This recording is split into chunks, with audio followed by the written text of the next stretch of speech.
Yo, yo, yo, yo. We're live. It is Thursday night, 9:30. We got some stuff to talk about. It's been a minute. So we have some guests tonight. My guest on here, y'all catch him online at the Media Guru on Facebook. All his businesses. He is a well-known New Yorker. You know, all New Yorkers think they're well-known, but you know how that goes. And then my man Wayne Wiz is going to come in tonight. He's going to talk about a few things. Of course, I'm here. And then Ebbs will be here. She's fixing her drink and fixing her weed. So, you know, we got to do all that before she comes in and hang out. Welcome to the Thursday night edition of the Deacon Boy Podcast.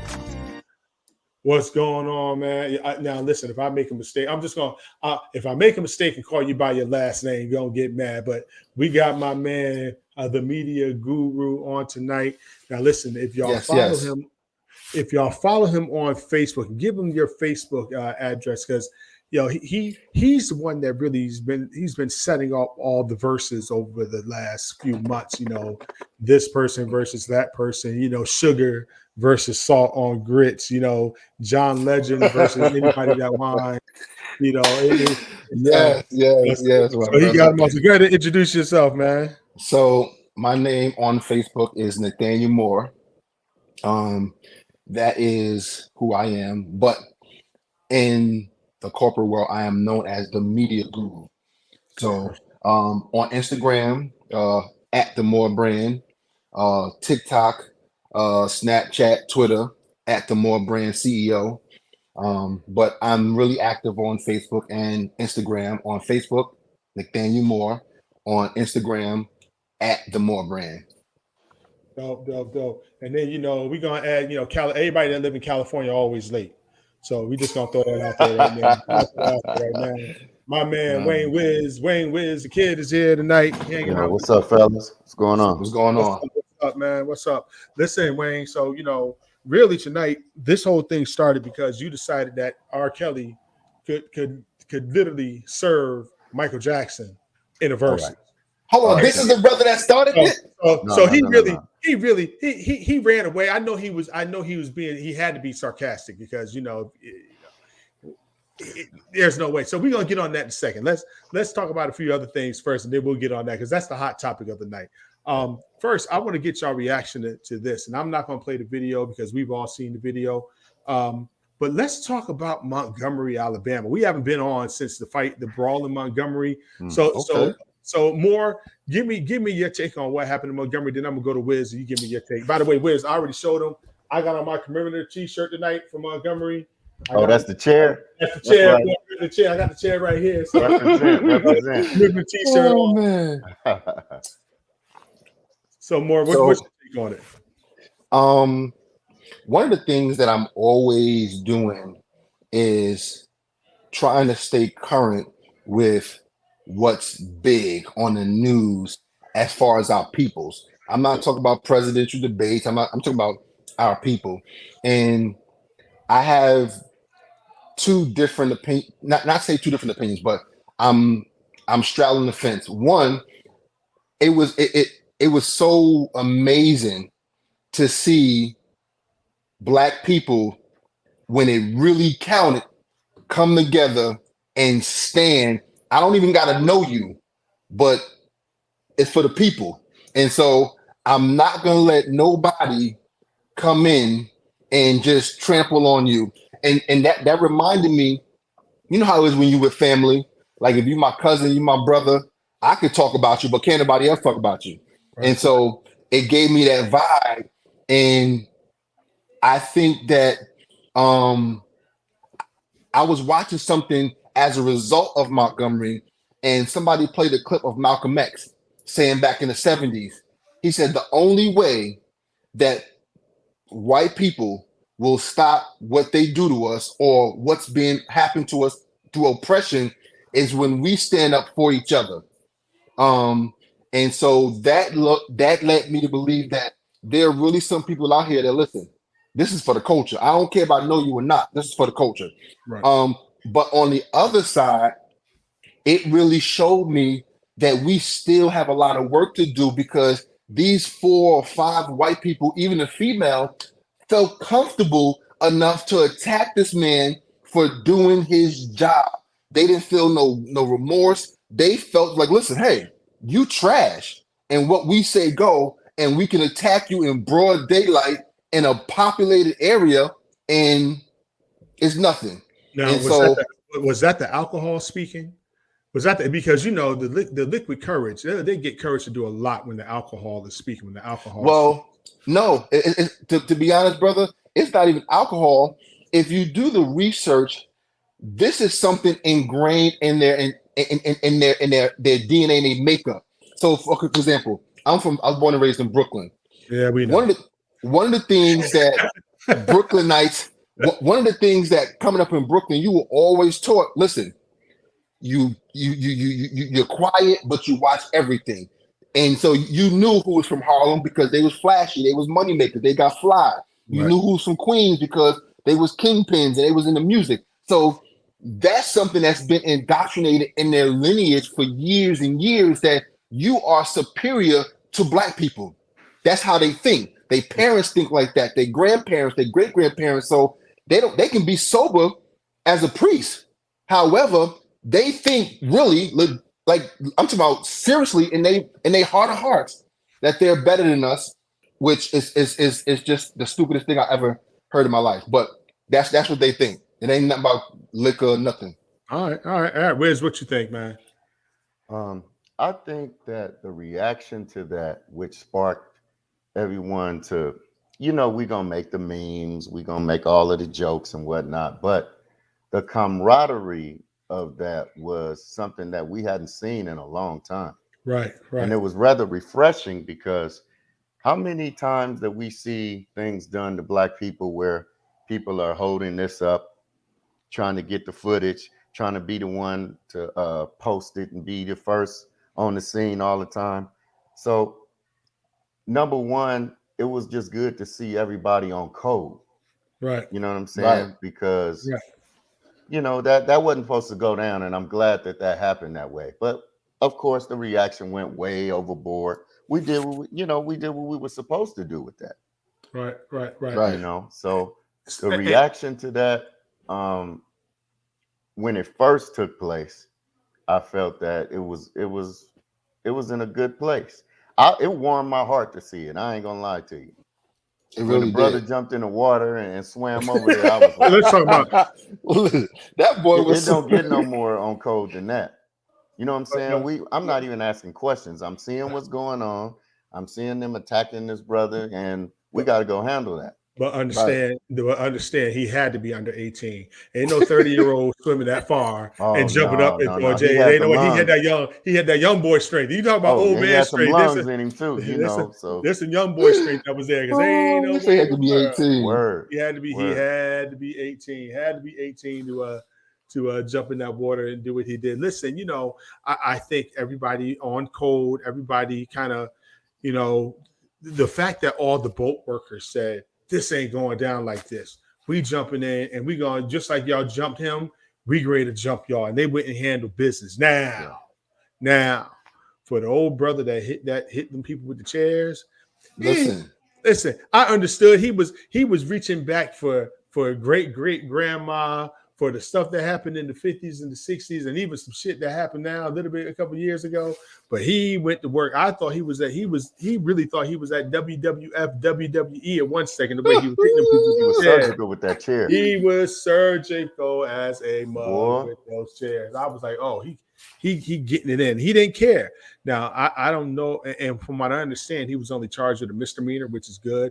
And oh, by the way, shout out to the Montgomery Police Department.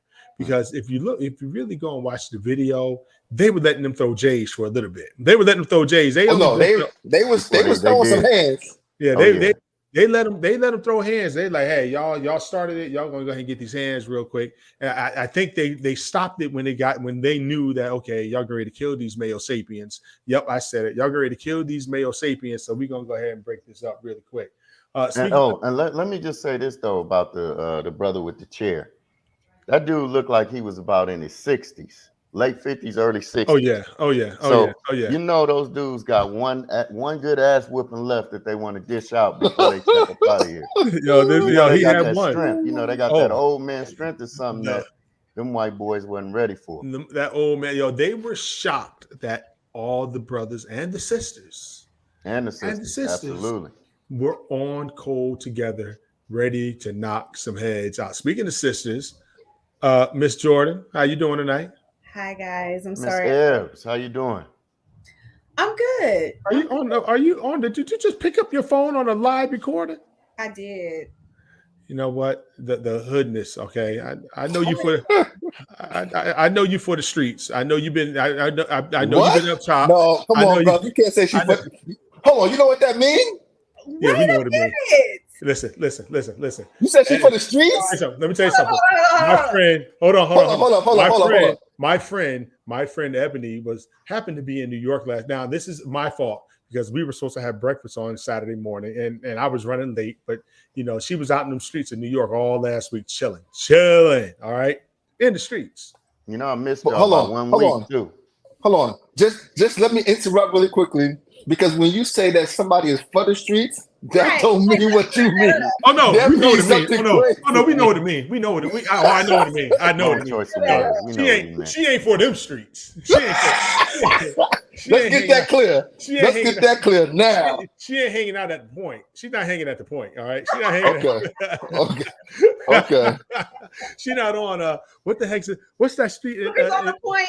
Yeah, Hunts Point. Hunts Point. Yeah, Hunts Point. She ain't First in of Hunts all, Point. I saw a bus in New York that went to Hunts Point, and the first thing that popped into my head was homegirl talking about her asshole was $16,000. You're so I will never. stupid. Whoa. You are so Whoa. dumb. That will never leave me. We never. New York is expensive. We never have to bring that up again. We never have to bring that up He again. said, "How much?" She said, "You can't afford it." He said, "How much?" She said, 16,000. I said, can you put a price tag on your asshole? I guess you can. This is never gonna. This Whoa, is never whoa, gonna whoa, get whoa. dropped. Lord. All right, Ed. All right, Ed. Next. So, Ed, we were talking about Montgomery. So, Oh yes, the Tea Party of sweet tea of 2023. Let me just say Alabama Tea Party. this. I was so proud to see my people come together at a time of chaos, mass confusion. There was no finger pointing. There was no, oh, well, what did he do? It was just straight to the shits. And let me tell you something, Black people, take a lesson.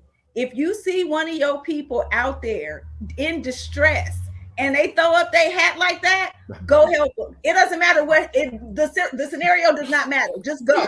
He That threw up person his. really needs assistance. Please go assist that person. yeah, Hold on. That was the bat I signal. started carrying a hat with me just in case. What's the thing that they shoot up in the air when they're trying to get their location out to Oh, the flare. There was a flare. the flare? Yeah, he threw up a flare. A baseball bat in the air is a Negro flare. Let's just call it what it is. Oh That's man, exactly that was what good. That's exactly what it is. Let's just call it what it is. Yeah, it is. It is what it is. You know, you got to do what Alabama you do. Sweet Tea Party of 2023. Let me tell you, Black people, I cannot remember the last time I was this proud. It was probably one of them times on Twitter where all of y'all ganged up on a white girl for saying something stupid about braids. But this particular scenario, to see that little boy swim across the ocean to go help that old man, that warmed my heart, my cold, dead heart. It was bursting with pride. We need more of that. That is the type of solidarity that other people show. This is what we need to display at all times, so these people quit fucking with us. So you just gonna make me have to put the expletive on my podcast this week. You invited me, so You know what? Hold on. What Let me add something in here, Dante. So one of the things that I noticed, because even though I was born and raised in New York, I've lived down south. I've lived in Atlanta. I've lived in outskirts of Houston, and there is a big difference in the culture of camaraderie, as she said. Now, when I came down south, I was looking at people weird because when you go down south and you get amongst, and I live in the suburbs, whatever, but when you down south, everybody talks to everybody. Everybody, hey, good morning, how you doing? And so I'm looking at them like, hold on, I don't know you. I got that New York mentality, so I'm always on guard. So it's a different mentality when you're down south. There's more camaraderie. It's more family oriented. It's more community orientated. So again, I'm not saying that our black people don't help black people in the north. I just think that it would have been a different reaction had it been above the DMV line. I'm not saying that nobody wouldn't have came to help, because I'm sure whether it's in New York, whether it's in Alabama, people are going to help. I just think that, as Ed pointed out, that it was no second guessing. He's in trouble. We ain't letting him get jumped. Now, I don't think it would have helped. I don't think it would have happened with that precise jump into action had it been above the DMV. So there's a different type of response that we give, and only people that was recording was people that was on the boat across the water. Everybody else was hands on Everybody else deck. was in it. Yeah. So you know what? I think That's interesting. That's an interesting perspective. It's actually making me think. You might be right. Well, You might. and I don't think it would have gone down like that in California either. Oh no! Listen, they would have been recording. Everybody would have been recording. Exactly, it would not have gone down. I don't know. The thing about the East Coast and the West Coast is that people in New York are kind and not nice, and people in LA are nice and not kind. Okay. Well, here's the other thing. I think that applies to the South as well. And with something like that, I know the reaction in LA would not have been that. But I also think because he was a well-respected co-captain of the boat, that all those young cats, all those young heads worked for him and they respected him. That gave them that call to action also. So I think they had his back. If he was an a-hole boss, I think they would have let him get his ass. Correct. I mean, not even that. I think that because some of them people may have been repeat visitors, so they knew him. Right. I think they know him as well. Family. So that it's just a different feel also. Right. The South is the only place something like that could have occurred. Now, what's interesting, what's really interesting is the day before, because we're going to pivot a little bit. The day before, our four-time indicted former president was there doing a rally at the same spot. He was. So they got riled up. They was riled up. He did a rally at that same spot the day before, and then that morning there were a group of sisters there that were laying flowers in the water to kind of celebrate the ancestors, because remember, that's the same spot where they were selling us. They were selling us at that dock. Hold up. Dividing a family. Hold on. So pardon me, but when they started giving backstory about why it happened, the boat dock captain was trying to get them to move, but they didn't move because of that commemoration that they was doing. So now it makes sense when you get the backstory why they didn't want to move, because all he was telling them, listen, you got to move, the boat is coming in. Right. But they didn't want to. The commemoration happened hours before they got there, by the way. So it was craziness. And the fact that, so they felt that him being the captain, you can't tell us what to do.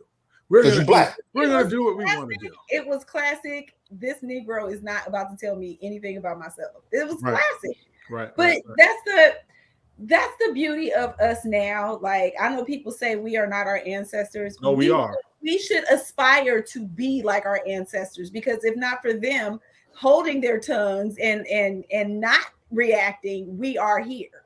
But there are some scenarios where our ancestors went through hell, and a lot of them died. A lot of them sacrificed themselves, but a lot of them survived, so we can be here right now.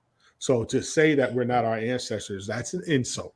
It's disrespectful. It's an insult, because we have no clue what they went through for us to be here and where we are right now. And it might not be perfect, but without them, we wouldn't be as far as we are right now. Everybody had to endure what they had to endure in each generation, in my opinion. My ancestors didn't put up too much of a fight, seeing my percentage was when I did my damn ancestry. I mean, And let me just add this: a Yeah. lot of people don't realize that water carries a lot of ancestral memory Yes, it does. too. You know what I'm saying? So they conjured up that energy from the ancestors, and they were there. They were there with them. They were As you there. can see, everybody got the beats put on. Yo, Listen, it was Women, beautiful. I mean, everybody They got it. beat the shit out them old bitches. Man, they was throwing hands for you real. see They that didn't care. that one sister threw the chick in the water.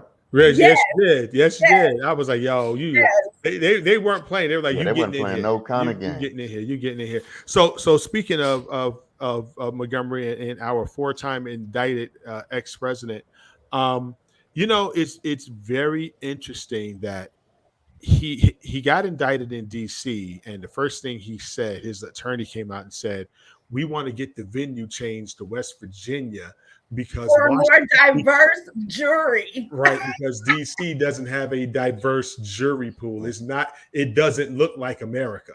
And I said to myself, wait a second, West Virginia does?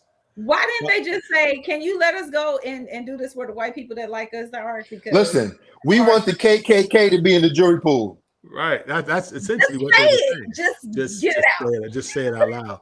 But then he turned around and got indicted in Fulton County. And I don't know a place that's blacker in America than Fulton County, Georgia. And this is where he messed up. Now, I understand he wanted to act like he didn't get votes or he was looking for votes. I actually listened to that call earlier this week while I was working because I was like, I just want to make sure that I'm aware of everything that they may or may not talk about when it comes to this call. So I listened to it. It's like an hour and 2 minutes long. It's something you could put on and walk around your house and do whatever you got to do. You just hear the high points. But when I tell y'all that man was begging like Joe in that car. Stop. Wait a second. Did you say the call is an hour long? Yep, it's an hour. It's like an hour and 2 minutes. The Georgia call is like an hour and 2 minutes. Wow. Okay, go ahead. That man was begging like Keith Sweat, Jodeci, all of them niggas at the same time. I've never heard anybody sound so desperate in my life. All he didn't say was please just give it to me. That's the only thing he didn't say. Please give it to me. Because I was like, did he say that? Like I had to keep a couple of times I ran it back like he didn't. All he said was, please give it to me. Pretty please give it to me. That's the only thing he didn't say. Man. I thought, let me tell you the people that I thought of in the moment of listening to him. I'm sure everyone here has seen Roots, right? Yeah. Right. Remember that part where Richard Roundtree is begging for his life? Please, massa, please. Right. That's how Trump sounded.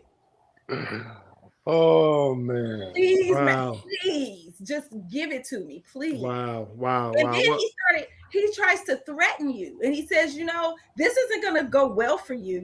People want me there. And the next person I thought about was Charles Manson. Charles Manson did not kill a single soul. Not one person did this man kill, but he had his people do what he wanted them to do. And whenever I hear Trump, all I think about is Charles Manson because he's running the exact same play. The exact same. Hold on. You want to know what is about Trump? And one of the things that with Trump, it dates back to when the kids got convicted, the Central Park 5. And so there's still to this day a lot of animosity from our community, our people, as it relates to Trump with those kids who were them. It's the whole city of New York. Everybody in New York knows that Trump is trash, but nobody said anything. And that's the part that makes me mad. Like New Yorkers, they could have ran this out. Like, y'all don't want to do business with somebody who never pays anybody. And then everybody could have been asking him, well, what's this we hear about you not paying people? And him denying it, and more people coming up saying he doesn't. But then y'all let this fool get in office because you was mad about a black man being president for 8 years. That's literally all it was. I mean, I think no, it was bigger than that. But go ahead more. Because grassroots roots because ground up. hold on, Eb, because Moore makes a good point. As a I New think Yorker, as a when New Yorker, we never paid attention to him. Like it was just he was just there. He was like the carnival barker. Trump has always been linked. When you think of Trump before his presidency, you thought of Trump as entitled, spoiled, rich, disrespectful, pompous, arrogant. You never heard him or thought of him in a good light. Now, that's one. Around the same time, right before the Central Park Five got indicted, got arrested, Trump has been on record. There's proof. He was in the paper. He was quoted saying that one day I'm going to be president because the Republicans are so dumb, I can tell them anything and they'll believe it. That's actual proof. I didn't That's think that real. was real. No, that's real. That was real. That's real. And then here's another thing. He doesn't understand that everything that he did while in office, all of the stuff, he could have actually got away with it and skated off. What put the nail in his coffin was the insurrection at the Capitol. Right. That's what they say, you know what? Enough is enough. We cannot let you go now. We have to step up. If January 6th never happened, Trump could win 2024. But here's the thing. They're not going to let him win. Not now. Not that he did that, because you have staunch constitutionalists and patriots. There are some real patriots that will say, nah, we're not going to let you do this. They have respect for the institutions that have been built in this country. And one of the institutions is, the presidency is an institution, just like Congress is an institution. And they're not going to let that happen. Other countries, presidents, dictators, they go to jail all the time. The United States, we're just behind. Like those guys in other countries go to jail all the time. Coups all the time. Yeah. We are the only ones who haven't had no mess like that because of all the protections. But even with the protections, this man thought he was above it all. And that was his biggest mistake. Because if there was never a Nixon, he probably could have got away with this. Yeah. Right. If there was never a Nixon, that we wouldn't be having these conversations, because we wouldn't have the Presidential Records Act. We wouldn't have any of these things in place. They might be able to get them on the 14th Amendment, but you got to be a real hardcore constitutionalist to bring that shit up and make it stick. Right. And right now, the way they're talking, if it were a possibility, somebody will find a way to get him out of this. But because of Nixon and because of the way the 14th Amendment is being interpreted, which is finally something they're doing correctly, because even if they brought it to the Supreme Court under the 14th, they would have to say, no, he can't do this. Right. Because it would be exactly all these people talking about, I'm a constitutional SCOTUS. Okay, show me. Trump really, here's Trump's biggest thing. I was watching, he knows he's in trouble, and I think the first sign that I seen of Trump actually throwing the white flag up without saying I did or I'm sorry or whatever, he went somewhere to a Republican city. He was doing like some press. He was doing some type of speech, whatever. And I was shocked. I had to replay it to make sure that this was actually real. He was like, listen, he said, black people, or however he addressed the crowd, he said, y'all don't know that y'all are just starting to get the credit that y'all really deserve. So if you know Trump, listen, if you know Trump and you know his DNA, his makeup, Trump does not backpedal ever. So for him to get on national TV at a national press conference and say, if you look it up on YouTube, is up there, he said, y'all have just started to get the credit that y'all deserve as African Americans. I said, hold up, what? So mind you, and if you look at the whole presentation, he was saying, listen, you guys really are the pioneers of America. If it wasn't for you, we wouldn't have this great land that we have now. I need send me that. He definitely said that. He said, African Americans built this country. He knows how to. And then I was looking like, hold on. So I was literally like, hold on, I don't believe it because this is Trump. And so my thing was, you know what? But Trump he's feeling the pressure. He's feeling it. No. Trump will give credit where credit is due. and say some ignorant nonsense right after he gives you credit. So it's that's just who he is. But you know It's a what? symptom. It's a symptom of who he is, right? Because he also realizes that his name recognition came up in the 80s because of hanging out with African Americans, because he was hanging out with blacks, because he was getting name Oprah dropped and in all of hip them, hop. yeah. Yeah, they would that's who that's even the well into the 90s. the New Yorkers weren't really messing with him. So the hip hop guys they were always at his casinos. He was throwing boxing matches. He was so he was with the athletes and all that stuff. So that's the crowd that he was trying to get into. That's why a lot of people were blaming black men, especially some of these athletes and entertainers for quote unquote being his friend, but they were really his friend because of the stuff that he did in the 80s and the 90s. They just always hung around him and they But he didn't was a know. Democrat. But He was a they Democrat also said in the 80s and the 90s. I don't think Donald Trump is beholden to any political No, party. he was an He actual is Democrat no. in Listen the to 80s me. and No, listen to what I'm saying. Donald Trump don't give a hell if he's a Democrat or a Republican. It is about the name Trump. Trump is his own party. It is a party of Trump. That's who he is. He's always been that way. His name is the party. That's just who he is. He's that big of a narcissist. He's that big of a narcissist that he feels that he is bigger than both parties. He just figured out how to get he figured out how to finesse both parties to make it about him. That's what he did. So anyway, so we'll see how this plays out in Georgia. I don't applause to the DA down there, the AG down there. She went big. I think it might bite her in the behind trying to try all 19 people together. That's just going to be a circus. I don't know how you're going to do that in a courtroom. You can't try 19 type of files. It's ridiculous. She's going to have at the most 7 people because the majority of them are going to plead down because they can't afford it. Rudy already broke. Jenna Ellis is begging for money. So they're going to plead. They're going to try. They're not going to be there. So there's some people you could just look at them and we can go through the list and decide who can do it and who can't. But a lot of them won't be able to. So they're going to get a plea. They're going to flip. They're going to do something to get themselves out of it. Yeah, somebody's going to do something. I am waiting for Mr. Lindsey Graham to get his paperwork because how dare you? What's he going to do?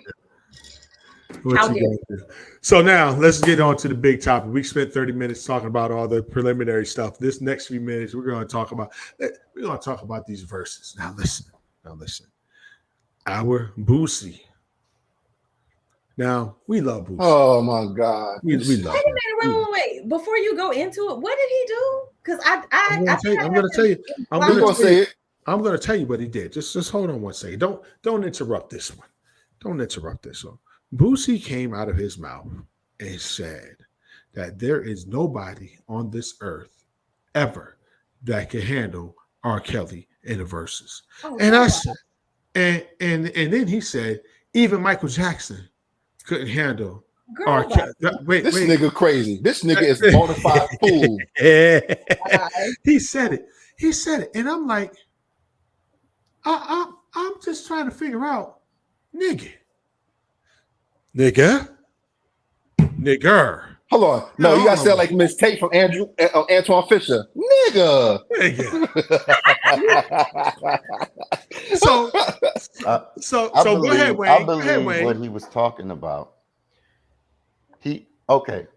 First of all, nobody living or dead would ever be able to touch Michael Jackson as a performer. We know. Thank you. But when it comes to hits, let's not act like R. Kelly didn't run the entire 90s. Nigga, but he didn't. Okay. Hold on. So time out. Hold on. Let's put this in proper perspective. Okay. One, now, when Timbaland and Swiss Beats created the verses, the rules were you could perform any song that you did that you were either on or it was yours. Off of that category right there, Michael Jackson has 6 classic albums before R. Kelly was even on the scene. Okay.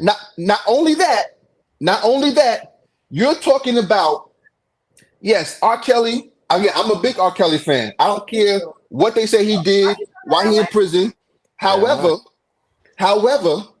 he is the king of R&B.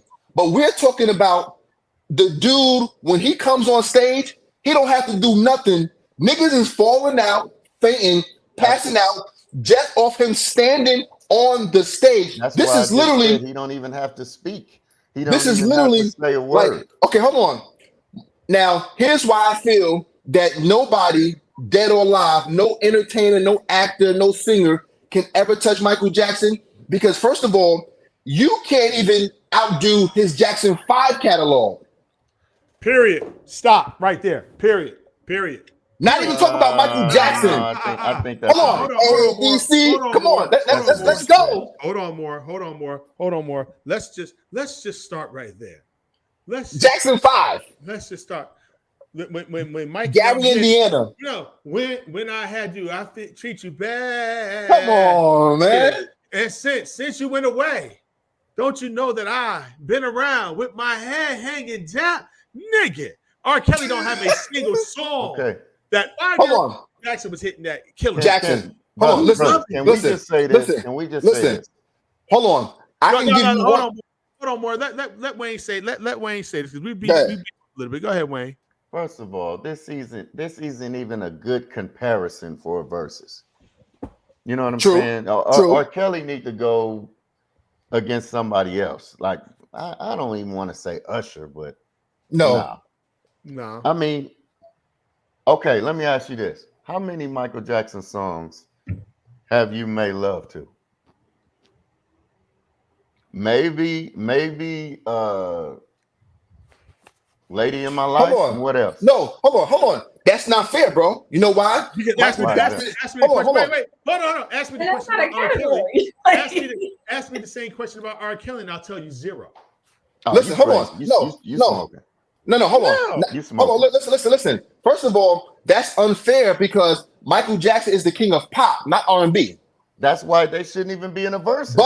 But let me tell you this: there's no album on the planet, I don't care what genre you talking about, that can go up against his Off the Wall album.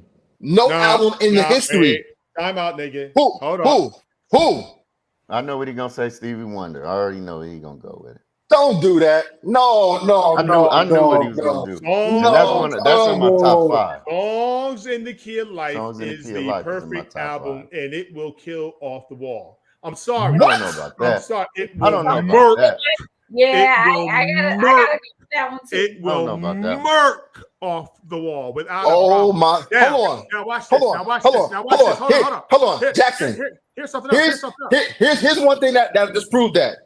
I can name you. Okay, I'm gonna ask you this question, Jackson. I mean, there is guaranteed at least 60% of all producers since the 90s that I guarantee you there's more Michael Jackson samples being used than Stevie Wonder's. Because Stevie Wonder doesn't let his songs be used for samples. We know. No, that. he does. No, he doesn't. He's very hard. He is very selective with who he lets use his sample. And oh by the way, here's to prove the point about this Off the Wall album. Don't forget that one of the biggest hits on Off the Wall, one of the biggest hits on Off the Wall, a couple of them, by the way, were written by Stevie. I was about to say, but Stevie Wonder wrote on Off the Wall. Don't forget that at least two of the songs on here. Okay, hold on. Hold on. Now, hold on. I'm just gonna tell you that 2 of the songs on here. Okay, so then that means that everybody before Mike ain't really substantial because everybody had writers.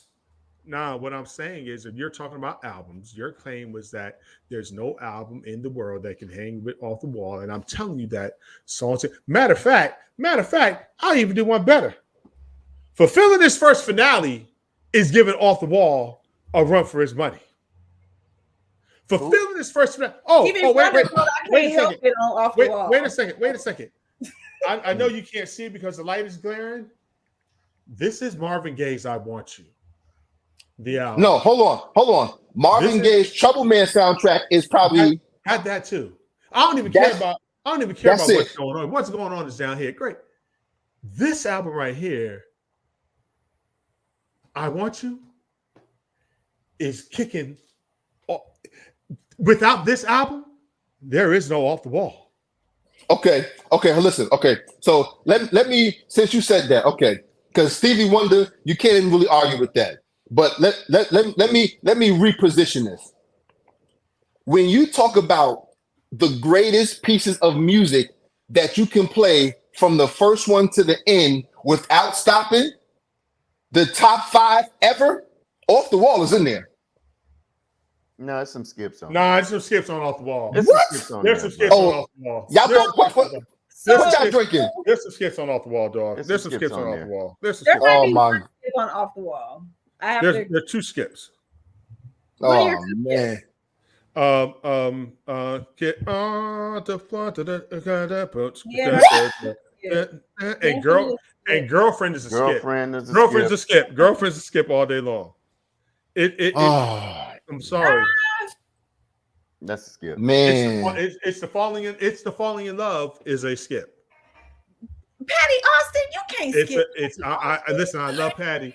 But You that's a can't skip. skip Patty Austin. No, That's a you skip. can't do It's that. But a skip. I But get I where can you're tell you. coming from. But I can tell you I this. don't agree with you, but I understand. But as a musician, I can tell you that I prefer Off the Wall over Thriller. Of course, I'm a musician myself, and Off the Wall to me is probably like his most. I'm talking about like It was more R&B to me. Right. It was. But going back to the original premise is R. Kelly can't wipe Michael's ass. See, you can't do that. He hold can't. on, no, hold on. Let's not get crazy now. This is the Pied Piper we talking about. Damn, Now, exactly, man. R. break it down. Kelly, R. Kelly. References and like expect me to not react. No, please. It's hard enough for me to be here in an R. Kelly conversation. Let me just say that. Okay, hold on. See, we got to get that aside. We can't. Yeah, hold let's that put that aside. Let's put that aside. Hold on. Because With all due respect, musically,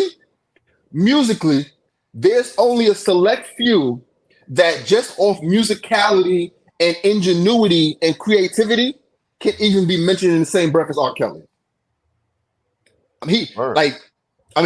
Now when you go for song, just off the song, forget who wrote it, I don't think he can wipe Michael Jackson now.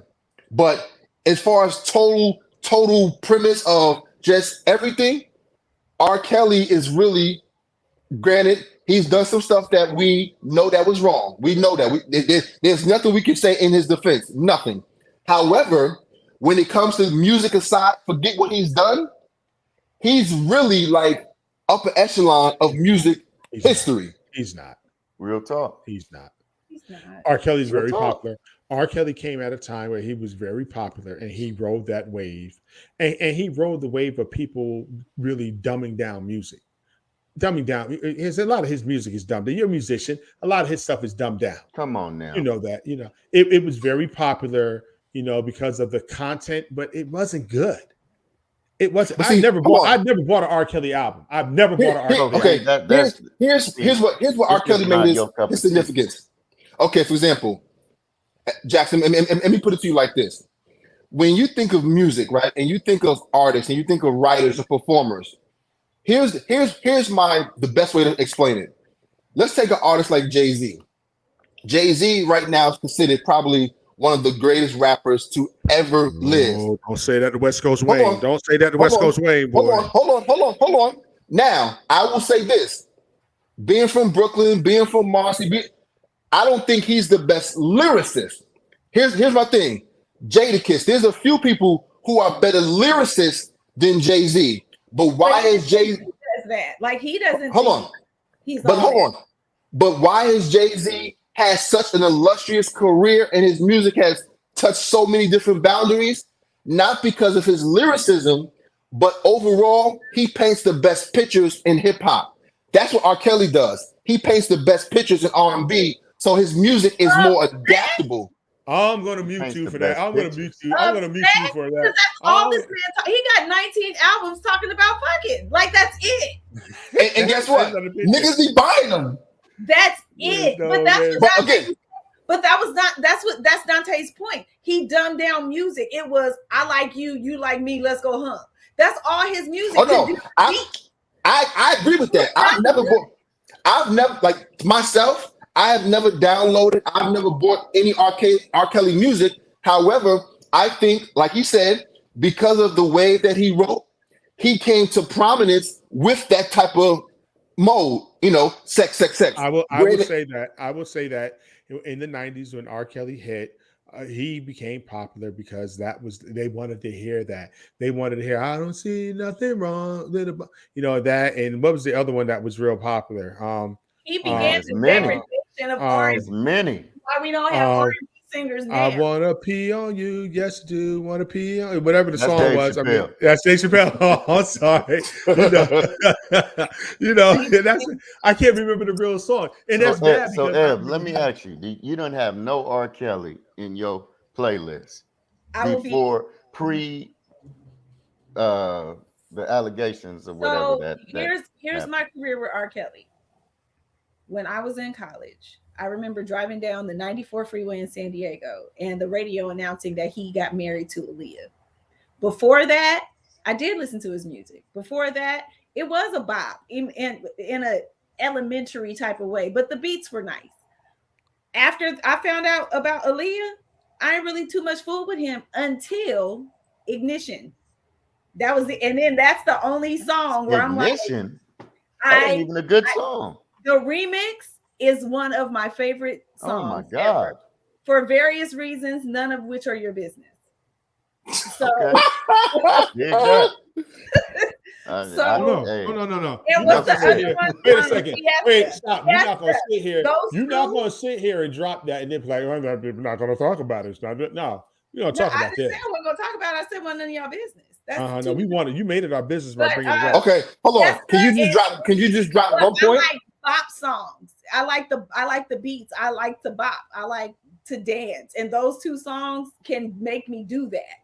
And those songs, when they come on, are the hardest for me to turn away from. And I'm being totally transparent right now. Okay, so now let's go back, Mr. Jackson. Can we understand, because you really just kind of gave us your R. Kelly, anti vibes, but you said that Ignition was your song. Can you tell us one reason? I'm talking about Ed. So can you tell us one reason why Ignition is your song? Because like I said, I like the beat. It's you said that, but you said that's none of our business. Yeah, it's more than that. Tell us none of our business points. Somebody had her. Now, why would I tell you something that was none of your business? She had her itty bitty legs up in somebody's car with when Ignition comes. We already know. We already know. That don't even make no sense. Next. You know my legs are not small, so let's not even go there. You know what? You're so dumb. I hate you so much. don't. Yeah. My legs ain't been small in a long time. Don't do that. Yeah. A lot of babies were born to R. Kelly's music. So that's the drama. Well, what is that? But I mean, a lot of babies were born. A lot of babies were born to Purple Rain. No, ain't no babies born in no Purple Rain. You a lie. Purple Rain is very overrated, by the way. Whoa. Slow down. Hold on, brother. Don't do that. Hold on. Say that again. Brother, don't do that, brother. And the soundtrack. Say that again. Brother, don't do that, brother. Come on. Man, I tried to. I'm like, what do they like about this so much? Well, I say that that's one of musically albums.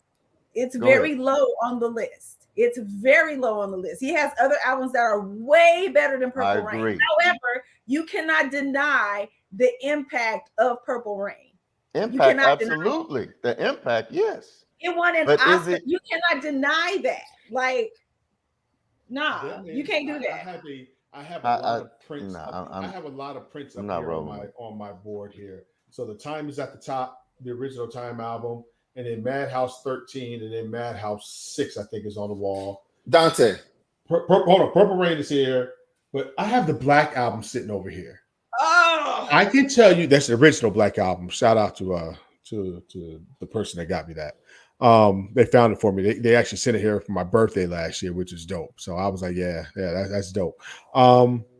So I can say this, that a lot of people, there are two different sets of Prince fans, right? There's a set of Prince fans that love, Dirty Mind, Purple Rain, Prince, and then there are a lot of people that love Symbol Prince, where Prince, when he came back, when he had that beef with Warner Brothers, and he started, Prince became he was always a mad musician, Right. but Prince went from being the mad musician to being the man musician, where it was all about the music again for him. It wasn't about the controversial stuff that he was doing. It was about the music. And so you have those different Prince fans. Like, I'm a live Prince fan. I love Prince live. I love his live albums. I got a lot of Prince live albums in my collection versus the album Prince version. guy. Yeah, so that's me. More, you were going to say something. Go ahead. So, because this whole debate about Michael Jackson versus R. Kelly, now, do you think that Prince versus Michael Jackson would be a more suitable versus? I don't either. No, that wouldn't work. So who do you think could be like Michael Jackson's, like? There is none. I don't think there's anybody that could go up against Michael Jackson. I don't think there's anybody that can go up against Prince. I was very surprised to see Babyface in something like that, because in all actuality, I don't think anybody can really go up against him either. I disagree with that. I disagree. Fiction. Well, and oh, by the way, spreads across genres. And oh, by the way, the only reason why that versus was jacked up is because they asked Teddy to play some. Teddy's not the type of guy that's going to sit and just talk and strum a guitar. He's going to put on performance. That's who Teddy was. If they redid that versus now in the current format, Teddy would absolutely murk the stage with him, because Teddy, you out your mind. Teddy would fuck him up. Sorry, you out your mind. Sorry, because Teddy. Jackson. You know how many songs that Teddy created a genre. Jackson, you just said that Teddy could kill Babyface? Yeah, he's in a versus performance-wise. Babyface is boring performance. Come on, brother. Yo, Come Teddy, on, this man. The songs Babyface has written. Teddy is a man. I don't have he a list wrote right an entire genre of music. Okay, understandable, Dante. Performances. I'm not saying that Babyface is that Teddy's a better writer than Teddy. I'm saying from a performance aspect of it, the way that verses is set up. What does he do during a performance? What does Teddy do? Teddy's a beast of a player. He can play he can play the keyboard. Okay. He was at the Forum with Bobby Brown and who else? Keith Sweat, New Edition, and their set was awesome. I got to give it to Teddy. Listen, Teddy. He puts on a show. And y'all forget who Teddy wrote for also. Teddy created an entire genre of music that Jimmy Jam, Terry Lewis, Babyface, LA, they were all chasing at one point.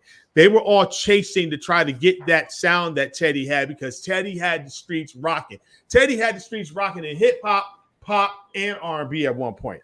We forget about that. That is true. We forget about that. There was a time from 1985 up until probably the early the Dangerous album that Teddy had the streets rocking.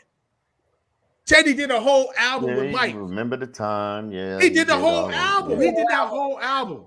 That whole Michael Jackson, that album was so black. I was listening to it the other night while I was walking, and I'm like, yo, that album is so black, and the beats are so slapping. Every song, boom, slap, boom, slap. I was like, yeah, that's decidedly.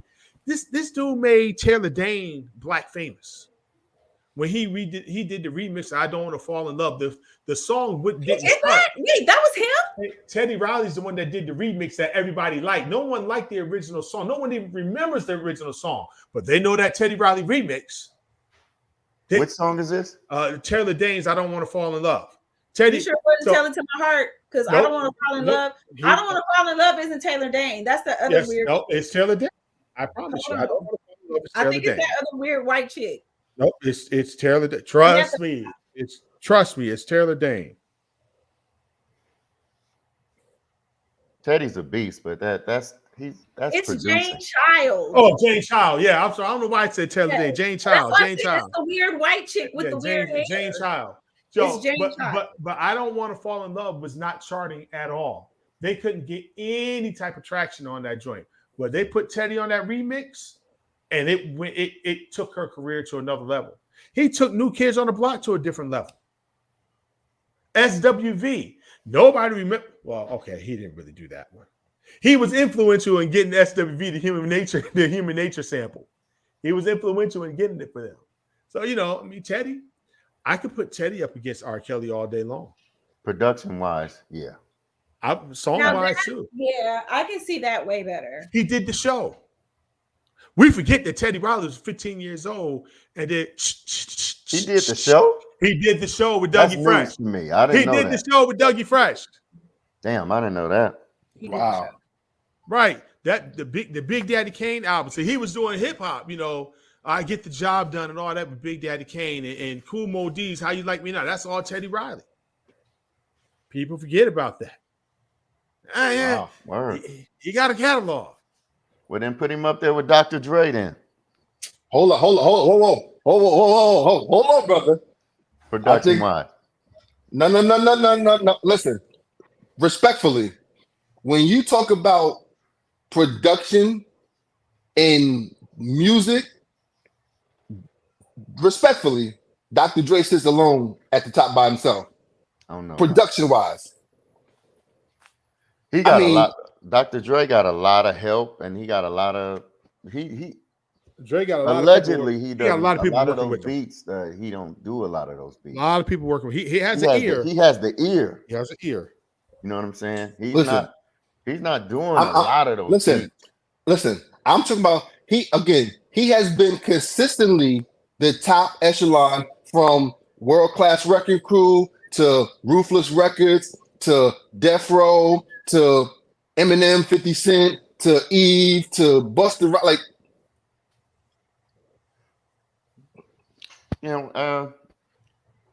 it's been he's been quiet for quite some time. I can say this: I can't make any comments on Dre.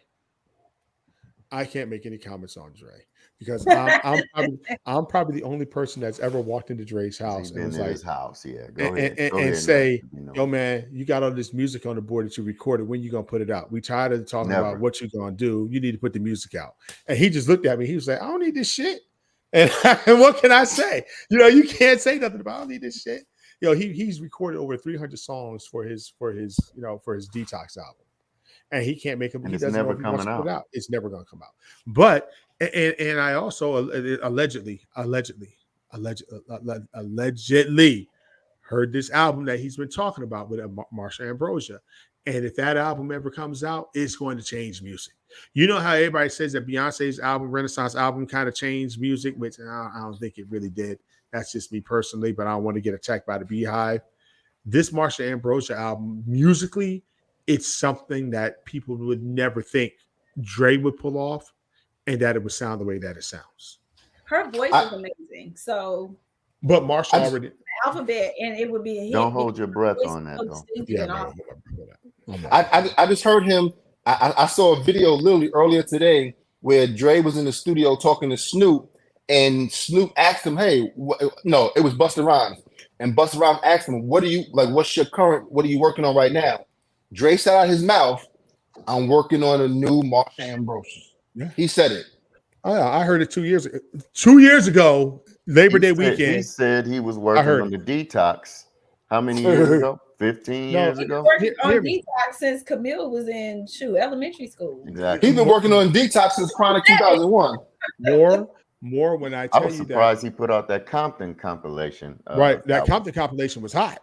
As far as I was concerned, I enjoyed musically. I enjoyed it. And musically, that was the only time we were in his studio listening to the album, and that was the only time that I have ever. I'll take it. Did you buy the Thins? Everybody want no Thins? Hold on. Wiz, let me see these things. Listen. What makes Dr. Dre? I asked my sister-in-law to get me some lemon Oreos, and she had a nerve to get me some Oreo lemon Thins. Oh, no, those are perfect. They talking about, huh? The Thins are perfect because you eat like 3 we want the more than enough. Oh, they talking about you can eat 3 or 4 of them. They're more than enough. Like, get out of here. The cookie is the best part. No, what it's was you not. saying, bro? It's like all cookies. It's all What- yeah. That's what they're what- saying. They're what- saying it's all cookie. What makes Dr. Dre now, granted, he has worked with probably his most notable collaborations is Mike Elizondo and Scott Storch. Granted, however, Dr. Dre right now is probably one of select few that can still to this day work the entire SSL board. Most people cannot do they that, can do it. and he knows it in and out. I've seen it myself. I've seen it myself. Engineer wise, absolutely. That's his thing right there. He, like I said, he has that ear Right. That for board is music, the so he beast. can, that how they can hear a certain beat that we can't. He's got that hands down. And then, but, hold on. you got to give a lot of credit though in his previous albums, like in like the Doggy Style album. That's a classic. You got to give a lot of that to Daz. Daz was doing a lot of those beats too. Right, true. You're right. Even You're in right. the Chronic 2001 album, you had Mailman was doing a lot of those beats, and Scott Storch, and a lot of those other cats. But Dre got the name, so But he has to say. here's one person that I feel when it comes to the air and seeing the talent and being able to orchestrate the whole bigger picture. Here's one person that really goes under the radar for whatever reason. I don't know. Is Puffy. Now, Puffy, if you think back, here's why Puffy is so significant to this culture, even though listen, even though he didn't produce the beats, he didn't physically make the beats. Here's why. There was no such thing as a remix until Puffy created it. Puffy was the one that engineered putting the samples. Who put a sample? Somebody typing live. Puffy was a project manager. Nothing more, Listen. nothing less. Well, He was hold on, a project no, manager. I'm not talking about his titles at Uptown and all like that. Nothing. I'm talking about He Puffy. didn't do his thing. Puffy, okay, one. Before Puffy created remixes, who was doing that? Puffy didn't create a remix. He just said Teddy was doing remixes before Puffy came Teddy out. Riley did remixes all the time. Listen, that wasn't considered remixes as we know them He today. said they were remixes. Okay. They literally called them remixes. Remix. And you can look on the album and see remix. 90% of Puffy stuff was sampling. Right. He did well sampling. Project manager. He was a great sampler. He understand, and it wasn't even his stuff. I'm not talking about his title. I'm talking about him and his contributions to hip hop. And we can go all the way back when he was on Uptown and when he was working under Andre Harrell, whether it's with Jodeci, Mary J. Blige. I mean, his whole Bad Boy catalog. And then Puffy has done some stuff that we don't really even publicize. Like, for example, when Jay-Z did American Gangster, that was all Puffy. Even though that wasn't one of his better albums, it was still a platinum album. And Puffy was the executive producer for that. Oh, yeah. He's contributed. Now, granted, he's not the best case scenario for best contribution to hip hop, but he goes under the radar about as far as his significance. That's all I'm saying. I'm not saying who he's better than. I'm just saying he goes under the radar, and he's, because of all of the, he's done people wrong, they publishing, and which some of it I think is true. But I just think that he's going under the radar, and he really isn't celebrated the way that he should be. I don't think he should. Why not? He doesn't even come to mind when it comes to producing. Who? Puffy? No. I mean, he does. He does. No, I'm not gonna lie. Not even He does. close. He's not even. You don't even think of Puffy when you think of a producer. Hold on. I mean, you do. If you can consider Dr. Dre a producer, you got to consider Puffy. No because way. Puffy Not hit even behind the same Hitman. stratosphere. Stevie J was the Puffy what Mike Elizondo is to Dr. Dre. You can be an executive producer by just putting your money up on stuff too. Puffy. I'm not saying he probably has an ear and he has a say-so of what he doesn't like. All right, y'all, I don't like this. Can you, this sounds a little bit this way. I think that's what Puffy's job was. I don't think he's in there Project managing. actually on the drums, actually adding the No, horns, adding the Puffy is not a producer. What Puffy comes and does, once you already do the song, before it's mastered in the mixing stage, he comes and says, listen, no, take that out, redo that, dub, put those dubs in there. Put those project manager. Exactly like that's a what she's project saying, a project manager.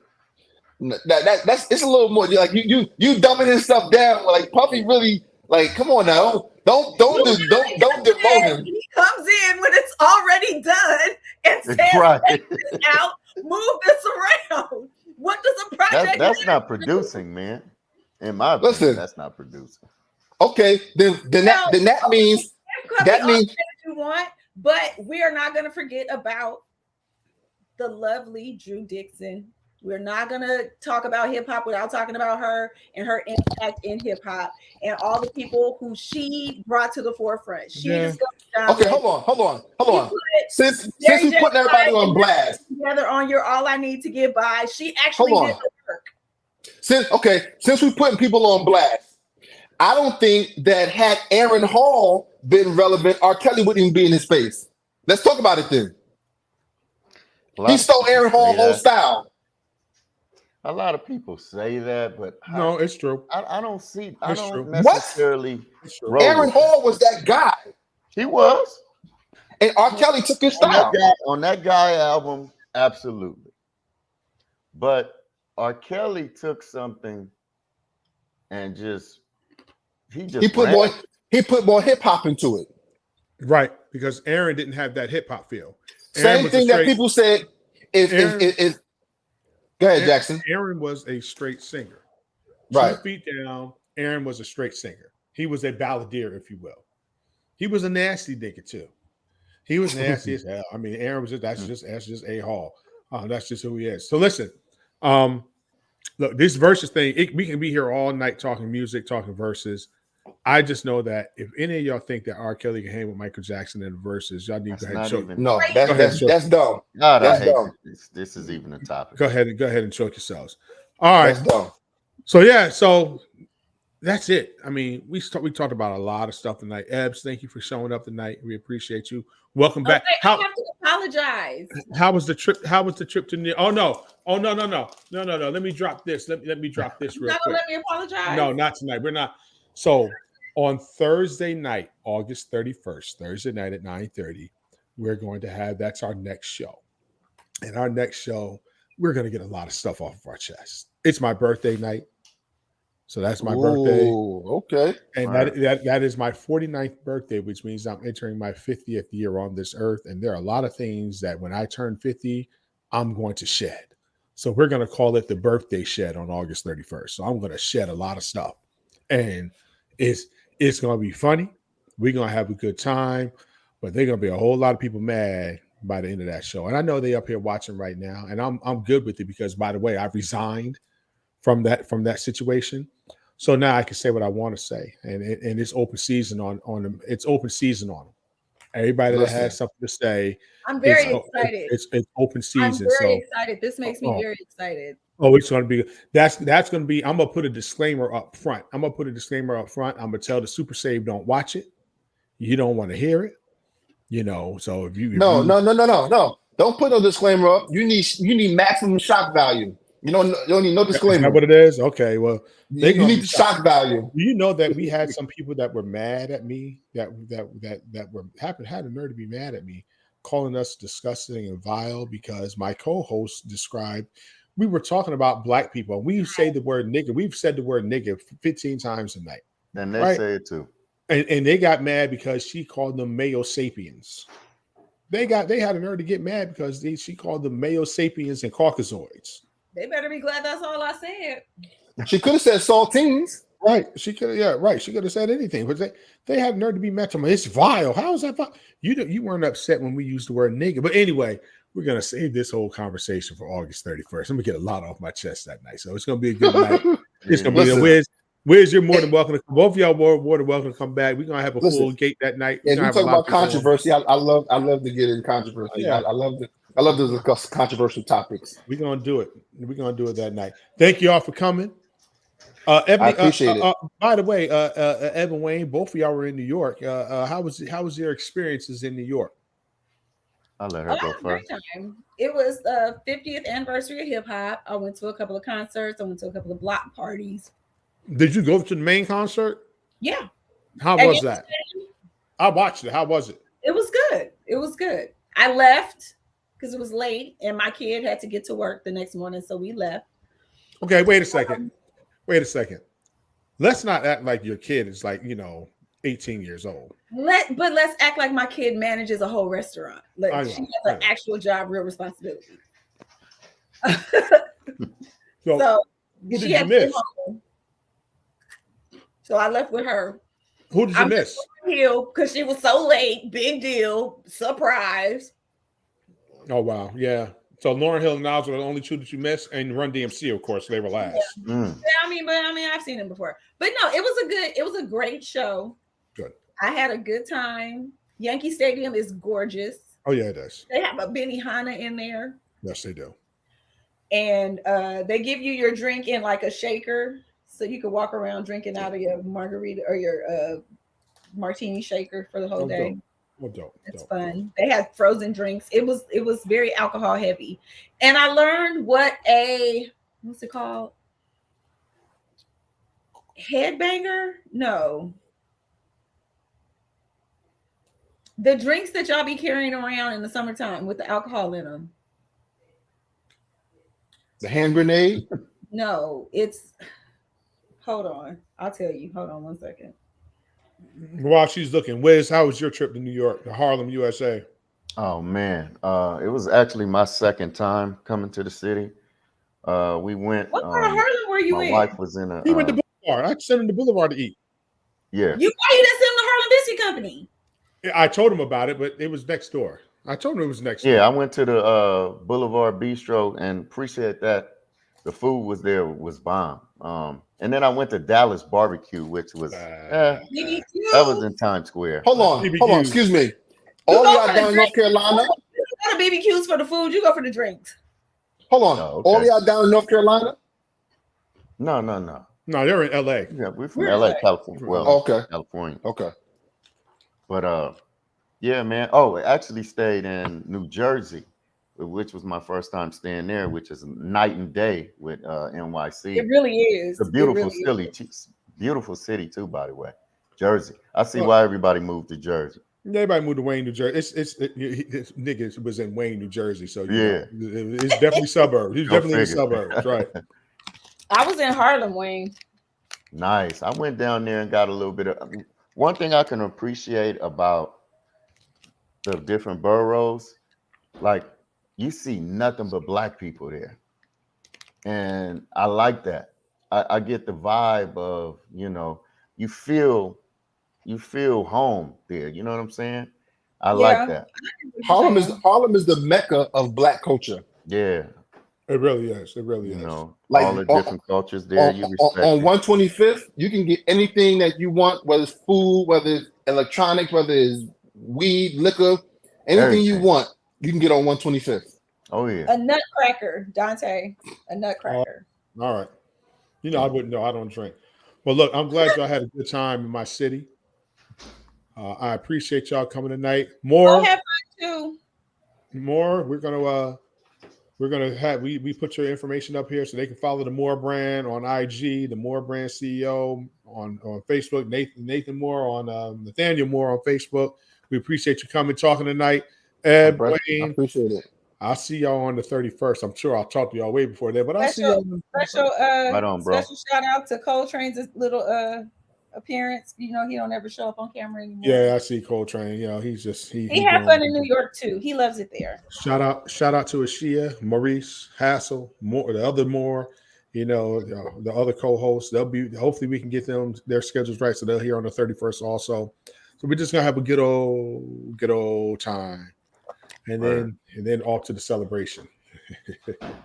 There you go. All right. Appreciate y'all joining us tonight, man. Everybody. I know I'll see you out here soon, Dante. You out here more than anybody, man. Shh, quiet, Wayne. Be quiet, Wayne. Don't be telling people that. Don't be telling my business, Wayne. Peace, y'all. Y'all be later.